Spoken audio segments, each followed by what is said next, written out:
Ngayon, eto ho mga kababayan, nag-a-apply o mag-a-apply si si DOJ Secretary Boying Remulla bilang ombudsman. I think I have a lot to offer. Ayan. Sino po dito ang gusto na pumalit na maging ombudsman po si Secretary Boying Remulla, mga kababayan? I think I have a lot of to offer.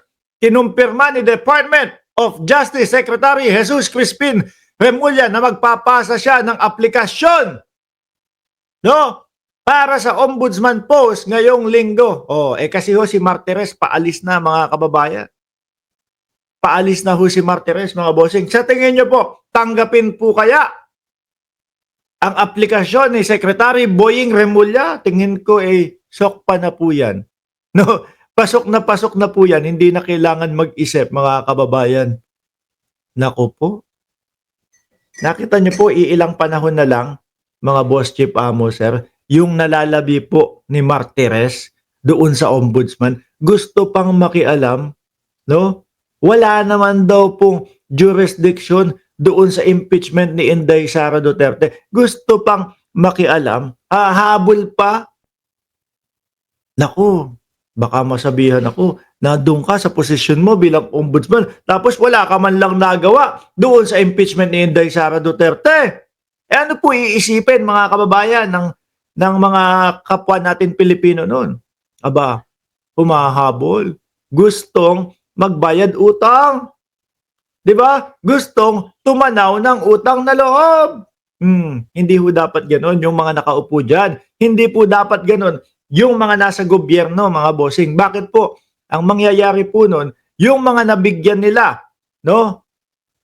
Yung mga nagbigay sa kanila ng pabor, ang mangyayari ho, mga kababayan, is lagi pong magkakaroon ng pabor sa kanila yon. Kahit po hindi na dapat, kahit hindi na tama, kagaya na lang nitong kay Inday Sara Duterte, mga bossing. Diba? Wala naman dapat pakialam ang ombudsman. Pero patawag natin sila Inday Sara Duterte, patawag natin ang Office of the Vice President. Pagpaliwanagin, imbestigahan natin, tanungin natin, alamin natin. Kala nyo si Chis lang ang magaling magsalita nung madaming words, ha? Na pare-parehas ng ibig sabihin, ha? Hindi ho. Hindi ako. Diba? Patawag natin, imbestigahan natin, alamin natin, tanungin natin. Tapos ang resulta tingnan nyo, wala naman kaming nakita na irregularidad dito sa kampo ng OBP. Hindi dapat matuloy ang impeachment niyan. Gagayahin na lang po ng Senado yan, mga kababayan. Diba? Si Secretary Boying Remulla, nakitaan po ba natin ng ganyan? Hindi ho, mga bossing. No? Walang tanaw-tanaw na utang na loob. Trabaho ay trabaho. Tsaka ito pa po, mga kababayan. Ang gusto ko dito sa DOJ ngayon ho, mga bossing, pantay po sa bawat Pilipino.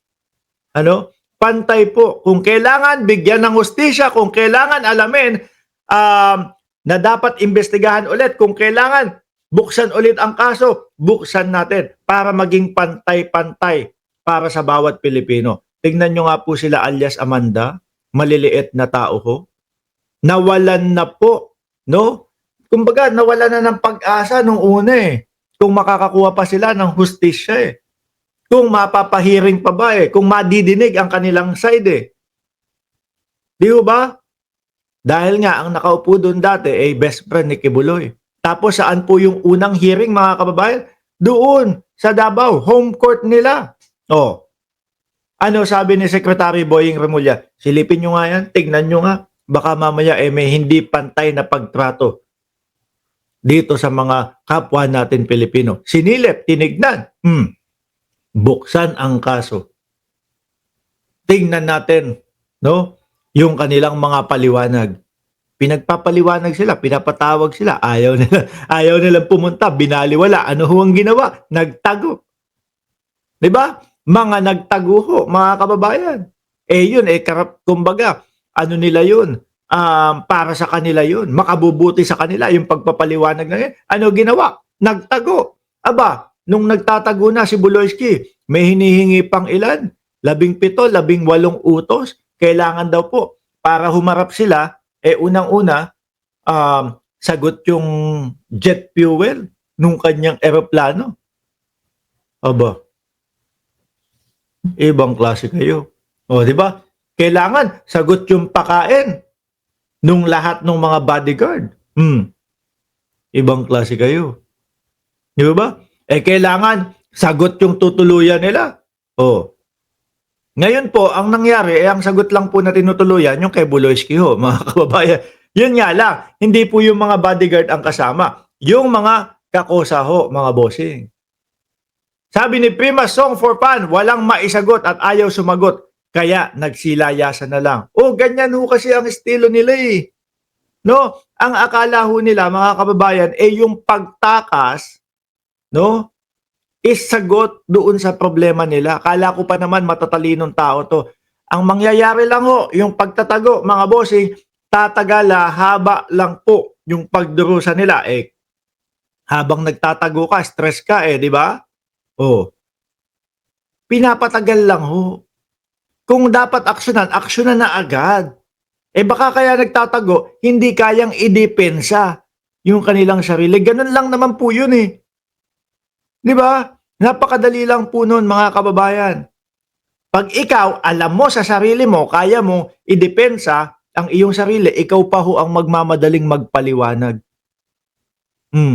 Pero pag alam mo sa sarili mo na wala kang ipapaliwanag, magtatago ka. Di ba Mityan Gamboa at Queen Lioness at Chai Cher at Joel Q at Rafael Loya? Yan po ang nakikita natin sa panahon ni Secretary Boying Remulla habang nandyan po siya sa DOJ, mga kababayan. Ano ba naman yung maging ombudsman? Di ba? Ayaw nyo nun magiging patas, lalong-lalo na doon sa mga abusado na mga halal ng taong bayan na nakaupo ngayon sa gobyerno. Nako, si Sharon. Si BP na naman. Sabi nung iba, hayaan na doon sa susunod na ombudsman. Paano kung si Secretary Boying Remulla ang sumunod na ombudsman? Ay, lalo hong manggagalaiti dito, ha? Yung mga DDS, yung mga kasulid. Di ba? Gagalit do yung mga yan kahit hindi nila alam kung ano ang ibig sabihin ng kanilang galit. Ganyan naman ho yung mga yan. Panay galit na lang po ang nasa utak, mga kababayan. Magagalit, papasok dito. Naku, bayaran ka. Naku, adik ka din. Naku, bangag ka din.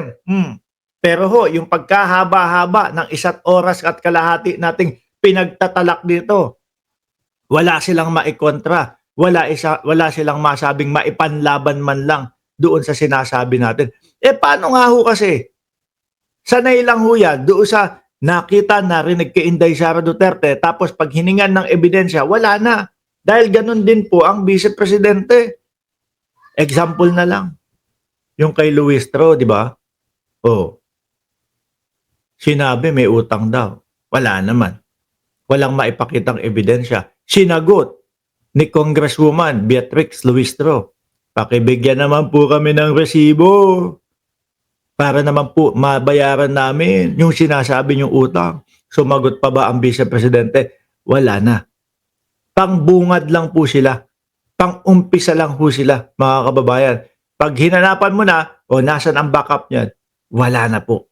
Hindi na po sila sasagot.